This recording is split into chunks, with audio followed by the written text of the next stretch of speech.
Y'all know it is that time of the season, time for our holidays. We're only a few days away from Thanksgiving. So it is time for us to say what we're thankful for around the league. So first off, I want to say I'm thankful for Oklahoma City. The city at whole? Just the Oklahoma City Thunder. Okay. Because I think we're witnessing history, and I think it's always fun to sit back and just admire greatness. And like we're watching a team go out there and just convincingly just take care of business every night, defensively too. Like they lay their hand on the defensive side of the ball, and then they have an MVP caliber player in Shea. But then everyone else around him is playing really well. Chet's playing at all-star level, and like it all just meshes so well. And it's like it's such great basketball to watch that like I'm happy that I get to see it and like enjoy it as a viewer. And like there's no hate towards it either. Like from my perspective, I just enjoy watching the Thunder play basketball. So, Brand, when you say historic season, what history do you think they're do you think they're potentially breaking the regular season record, or how are you looking at it? I mean, they're on pace to if they continue this, but it's just fun to just watch them be so damn dominant. Mm-hmm. Yeah, no, I feel that. I would say the first thing I'm grateful for is that hope. I think that almost every fan base in the league has some level of hope, whether it be like our team is good enough this season, our team is going to end up with a top pick, or our team has money set out in 2027. Like everybody, almost everybody, has some level of hope that they can really look forward to. And that's kind of hard to do. I was going back and thinking about where we were as podcasters for like the last 5 or so years, and it's kind of tough to do that, but like how many of these teams felt like they had hope? And it's always like 4 or 5. You're like, nah, they ain't really got nothing. Their rookies are bad. They ain't got draft picks this season. They got no star players. What are fans like really excited about? And I can legitimately say like almost every team, at least 28 out of 30 of the teams have some level of hope right now. Yeah, because it's a couple that. There's a couple that's you like, which is better than it's been. Yeah, even the Kings, who you may see don't have a lot of hope, just won a big basketball game yesterday and have their own first-round pick this season. So, like, there's some hope that one of those top Gotta hope dudes end that up they in can Sacramento. finally make something happen. Yeah. I'm going to be biased here for a second. There's nothing wrong with that. I don't do it often, so I'm going to do it now. Speaking of hope, I'm grateful for the fact that the Knicks are just a thriving basketball team and organization. And I say that with also putting out there that I've never been the type of fan that leans into fandom too much. And I've always told people, whether the Knicks win 50 games or 25, I'm going to sleep peacefully at night in my bed. I don't lose sleep over anything that they're doing because I'm just a fan. But it is rewarding as a fan to, like, just go through the regular. I'm chilling, is what I'm basically saying. Like, when the Knicks played, like last night, the Knicks played the Nets, and I watched, of course, but there was also other things going on around the league that I was able to put my attention to a little bit more because I have confidence in my team. Even the other night, they lost against the Magic. You know, Franz Wagner killed us. And I was like, oh, okay, good game for Franz. Move on. Mm-hmm. Because we're past the regular season as a team. But don't get me wrong, there are still certain things you want to see. You still want to win every game. But it's like my mind is where I don't have to, like, hold on or digest wins or losses too much in the regular season because we are playing for something way bigger than these 82 games. You know what I mean? And unless we out of nowhere go on some type of 8-game losing streak, which is something you wouldn't want to see from a team that's supposed to be in contention, I'm just kind of chilling.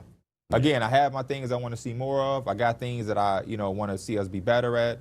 I got some disappointments here and there that comes with the 82-game season. Yeah. But on an overall feeling, I'm just chilling. And I appreciate being in this position because I see other people like your guy from the Bucks who DM'd you. You know what I mean? I got people DMing me. The Timberwolves fan was hitting all of us up last night. Like, I'm a college student. I'm already stressed. Yeah, you know I did see that. So it's like, I read stuff like that and be like, boy, I'm so glad because, man, some of these people are going through it. I thought you were going to go even bigger picture. Talk to me. Your fandom aside. Because the majority of our life, of you being a Knicks fan, the Knicks haven't made good moves. They haven't drafted well. They haven't had star players. I mean, they have star players, maybe not good teams built around those star players. Yeah. And now we look at the Knicks as like, that front office is one of the best in the league. The old Johnny Nobi trade was a steal. The Mikal Bridges trade, they overpaid, but so far it looks pretty good, a year and some change into it. So I think that's Leon Rose kind of changed New York, man. For him sure. and his team. Him and Jalen Brunson. Him and Jalen Brunson. Yeah, that's a good one. I'm thankful for Nico Harrison. Yeah, we gonna get to that another time. I'm gonna say I'm thankful for the genius of Erik Spoelstra though. We were kind of looking at this Miami Heat team like they could be good, they could be bad, but right now they're sitting pretty, high in the Eastern Conference, and a lot of that is credit to the players, but it's more so the offense that is kind of installed into these guys. And this is the type of offense that really brings the most out of all their players. We see a lot of 7 pace, offenses where it's usually like the point guard. He's kind of empowered everybody to just get past your man off the dribble, take open shots. And that's how you can get a game from Khalil Ware where he almost has, well, did he finish with a 2020? 18. We'll round up. Yeah. Basically a 2020 game because, again, everybody loves this offense. Everybody loves the free-flowing movement, and everybody's bought in. And from the gritty team that they were, and from a team that barely put up 100 points in 4 quarters, they're doing that basically in 3 now. And a lot of that is, again, credit to Erik Spoelstra and empowering his players. Yeah, I mean, he's one of the greatest coaches of all time, but still doesn't have a Coach of the Year award. So I did an episode of Small Ball where I gave him the first month coach of the month because even though there are coaches that are maybe doing historic things like Mark Daigneault or Darko Rajakovic who turned the Toronto Raptors around, to be able to change your entire identity as a team in one offseason is objectively hard to do. Usually it's like a new coach comes in to be able to do that, but he's Erik Spoelstra I almost said New York, in Miami, he was able to do that with the same personnel too. And have success immediately. So, shout out to Erik said Spoelstra. they was in off season just running sprints, getting in conditioning for the type of offense they was about to run. And if they're saying that, they already had the reputation of having them off-season runs of just running. So if they went to another level, golly, everybody there is in ultimate shape. I'm going to be an unk for a second. Okay. And I'm going to throw out something I think all y'all could be grateful for too. And just simply the era of basketball that we've been able to witness. I think we all up here have had the privilege of having some blended eras. And, the Chris Paul retirement, I know KB the big Chris Paul fan up here, but it's even a thing I'm going to talk about on Teed Up. But it just sparks that thing again in my brain where it's like, we grew up on these guys. It's him, LeBron. I watched Russell Westbrook last night playing the way that I've always seen Russell Westbrook play. Kevin Durant, he ain't played last night, but, over there with the Houston Rockets. And it's like, we legitimately, like, I'm not over-exaggerating when I say grew up on these guys, and to see them still be playing, to see them gracefully age. And I know Chris Paul is showing his age finally, but I mean, at some point you got to. These guys have been able to be on the floor, be a part of history, and give us moments for the last 20 years. Yeah. Like, that's kind of crazy. We just watched James Harden drop 55 against Charlotte. Yes. And it's like, this is a dude that I watched before I ever had my first girlfriend. yeah, watching him coming off the saying? bench for the Oklahoma City Thunder. Yeah. I remember, I just saw a TikTok where some dude was like, when y'all playing 2K11 and she sub out Thabo Savalosha and put in James Harden, then you gotta go ahead. I was just like, But they showed the graphic too, saying James Harden said like the most points in the game for Two both different franchises with the Clippers and the Rockets, and they had both graphics, one in the Clippers.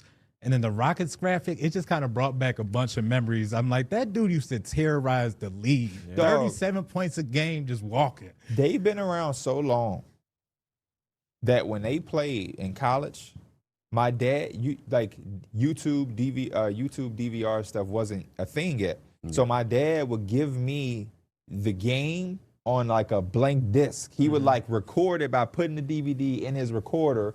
And I remember having like James Harden, Arizona State, O.J. Mayo at USC, Kevin Durant versus Oklahoma State in his freshman year, which was a crazy game. But my dad would have to like record it for me. And now it's like they've been around so long that technology has changed. Like, don't nobody do that no more. Yeah. You just go on YouTube or, whatever. It's crazy. No, I had that one too, P. From Wardell to Kevin to Bron to, I ain't had Chris Paul in there, I ain't gonna lie. But to James Harden, to all of these dudes, man, it's insane. I'll go one step further when the nostalgia factor.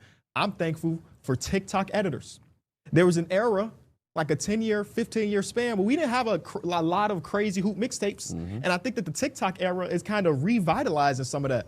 Man, I just saw an edit that went from a John Cena, You Can't See Me, to a John Wall mixtape. Wow. It transitioned flawlessly. And I'm like, yo, these kids are out of their mind when it comes to editing. And that's like, when we were kids, hoop mixtape was the thing. Like, you had the great music behind it and so on. So, it's a culture.